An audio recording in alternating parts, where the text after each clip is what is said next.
Okay, so we're going to look at the last poem from Petrarch that is featured in the Norton Anthology. And this, again, is one of his sonnet forms.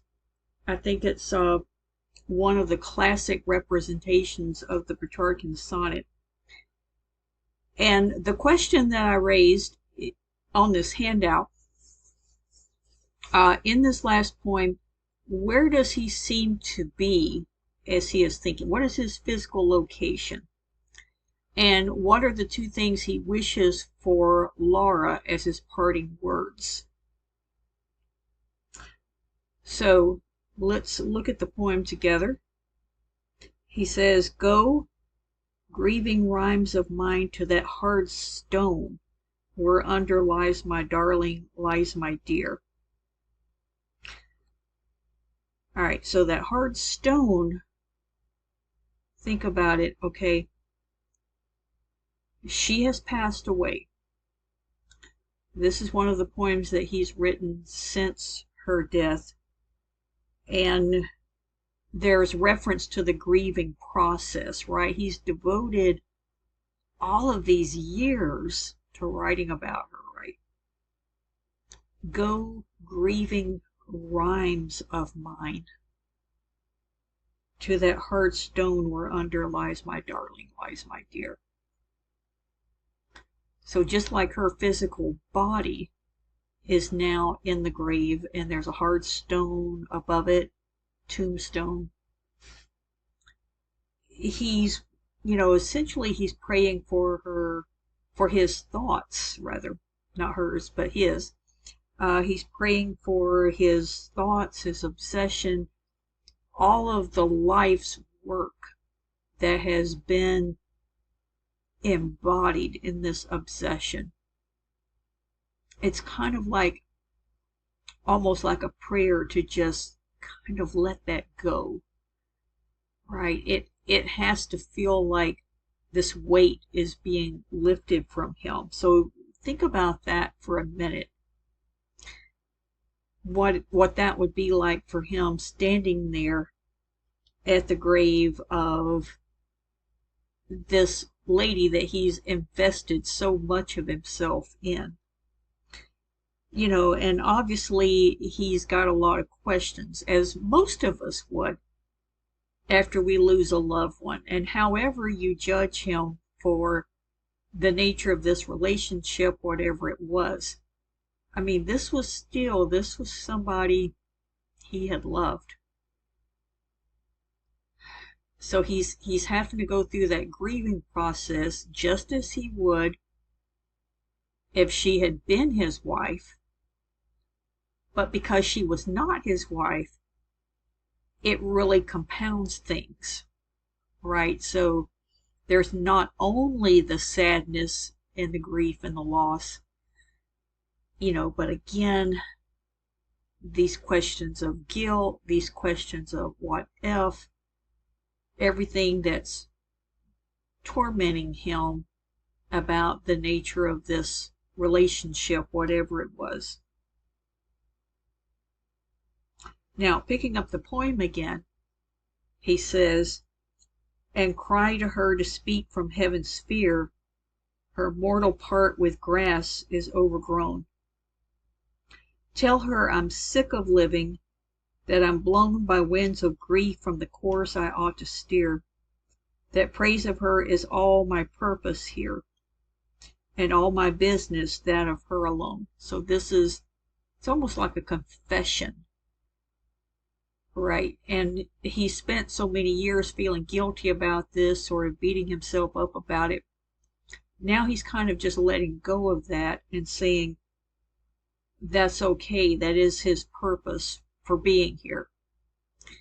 Kind of sad in a way for someone to have that level of obsession to the point that he doesn't even recognize his own life anymore. That his whole life has been subservient to immortalizing her. Do I go telling that how she lived and died and lives again in immortality, all men may know and love my Laura's grace. So that's a nod to the fact that he's immortalized her. Oh, may she deign to stand at my bedside when I come to die, and may she call to me and draw me to her in the blessed place. Now here's where I start to question Petrarch's motives, and I think it gets a little weird here, because what he's essentially saying here is, now that she has died and she's on the other side, she has the ability to intercept God on his behalf. She can act as his, if you will, his intermediary between himself and God. She can come to greet him when he dies, he imagines. He doesn't say that explicitly in this poem, but he's still alluding to it, and he has mentioned it in other poems, that he thinks when he leaves this world that she will be the one to come and greet him. She'll be the one to take him through the gates. She'll be the one, to introduce him to God. It's almost like she's the one that will have his calling card when that time comes. My big question to that is, why would she? Especially if she wasn't into him when she was alive. I'm not sure why she would intercept on his behalf in the afterlife, but that's what he seems to genuinely believe. And that's a theme that comes up time and again in his work. So in this poem, he's come to a place where he seems to be somewhat accepting of the role that Laura has served in his life. He seems to have come to a point of acceptance that this was a thing that happened to him, for better or worse. In a way,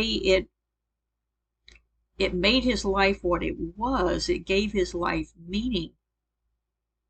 It certainly allowed him to create great art, because he wrote poems that we're still reading and dissecting to this day. But it also cursed his life, and he never had a happy life really as a result of this. So give or take, right? In this poem, at least, he seems to come to a place of acceptance of that, an acceptance of how those roles sort of panned out, and what was the purpose of all of this. Now, of course, we know, based on Petrarch's body of work, again, he constantly goes back and forth with this stuff.